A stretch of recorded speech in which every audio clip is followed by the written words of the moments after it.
Hello everyone, welcome to Banu kitchen. இன்னைக்கு நாம என்ன ரெசிபி பார்க்க போறோம்னா நம்ம எல்லாருக்குமே ரொம்ப பிடிச்ச உருளைக்கிழங்கு வறுவல் எப்படி செய்யலாம்ன்றதை பார்க்கலாங்க.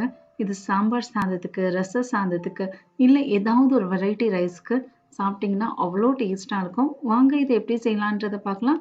வீடியோக்குள்ள போறதுக்கு முன்னாடி மறக்காம சப்ஸ்கிரைப் பண்ணுங்க அண்ட் பெல் ஐகானை கிளிக் பண்ணுங்க. நான் இங்க 4 உருளைக்கிழங்கு எடுத்திருக்கேங்க. உருளைக்கிழங்க தோலை நல்லா சீவிடுங்க. இந்த மாதிரி பீலரை வச்சோ இல்ல கத்தியாலேயோ தோலை சீவிட்டு இதை சின்ன சின்ன துண்டுகளா கட் பண்ணிக்கோங்க. ஒரு பாக்ஸ் மாதிரி சின்ன சின்னதா கட் பண்ணிக்கலாங்க. இந்த மாதிரி சின்ன சின்னதா கட் பண்ணி தண்ணியில போட்டு வச்சிருங்க. இல்லைன்னா கலர் கருப்பாயிடும். இந்த மாதிரி குட்டி குட்டி பாக்ஸா கட் பண்ணிக்கோங்க. இதை தண்ணியில போட்டு வச்சிருங்க. நாம உருளைக்கிழங்கு ஃப்ரையை செய்ய ஸ்டார்ட் பண்ணுவோம். ஒரு பேனோ இல்லைன்னா கடாயம் எடுத்துக்கோங்க. இதுல 1-2 டேபிள் ஸ்பூன் அளவுக்கு எண்ணெய் கொஞ்சம் ஜாஸ்தியா சேர்த்துக்கோங்க. இது கூடவே ஒரு 1/4 டீஸ்பூன் அளவுக்கு கடுகு நல்லா பொரியட்டுங்க.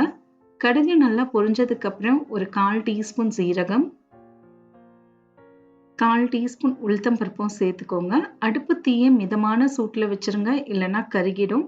இதெல்லாம் சேர்த்துட்டு ஒரு 30 செகண்ட் வறுத்துக்கோங்க. அந்த உளுத்தம் பருப்பு செவந்து வர அளவுக்கு வறுத்துக்கோங்க. அடுப்பு தீயை மிதமான சூட்லயே வச்சுக்கோங்க.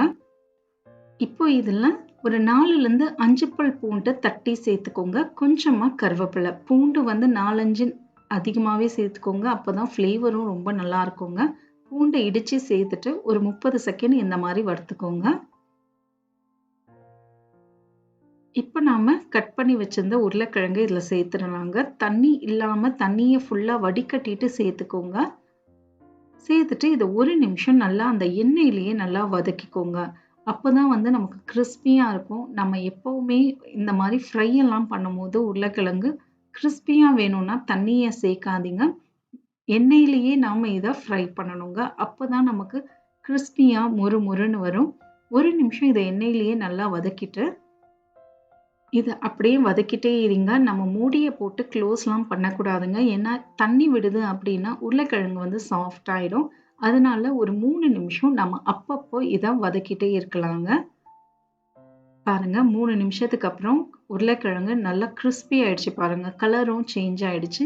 இந்த அளவுக்கு கிறிஸ்பி ஆனதுக்கு அப்புறம் இதுல நம்ம 1/4 டீஸ்பூன் அளவுக்கு மஞ்சள் பொடி, 1/2 டீஸ்பூன் மிளகாய் தூள், காரத்துக்கு ஏத்தாப்புல நீங்க சேர்த்துக்கலாங்க. 1/4 டீஸ்பூன் தனியாத்தூள், ஒரு 1/4 டீஸ்பூன் அளவுக்கு சீரகத்தூளும் சேர்த்துக்கோங்க. இதெல்லாம் சேர்த்துட்டு மிதமான சூட்லேயே நாம இதை வதக்கிக்கலாங்க. இதுக்கு தேவையான அளவுக்கு உப்பையும் சேர்த்துக்கலாம். மூடியை போட்டு மூடாதீங்க. அந்த எண்ணெயிலேயே இதை நல்லா ஃப்ரை பண்ணிக்கோங்க. நம்ம மூடியை போட்டு க்ளோஸே பண்ணக்கூடாதுங்க. ஓப்பன்லேயே வச்சு நம்ம இதை ஃப்ரை பண்ணிக்கிட்டே இருக்கணும். அப்போதான் நமக்கு கிறிஸ்பியா கிடைக்கும்.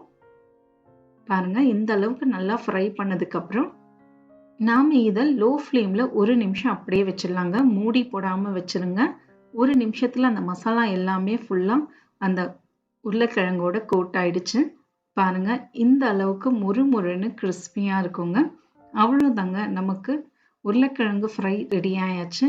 இதே அளவுகளோட நீங்களும் செஞ்சு பாருங்க. சாம்பார் சாதத்துக்கு, ரச சாதத்துக்கு இல்ல ஏதோ ஒரு வெரைட்டி ரைஸ்க்கு சூப்பரா இருக்கும். ட்ரை பண்ணி பார்த்துட்டு எப்படி வந்ததுன்றதை எனக்கு கமெண்ட்ஸ்ல சொல்லுங்க. மறக்காம சப்ஸ்கிரைப் பண்ணுங்க அண்ட் பெல் ஐகானை கிளிக் பண்ணுங்க. இன்னொரு வீடியோல உங்களை பார்க்குறேன். தேங்க்யூ ஃபார் வாட்சிங்.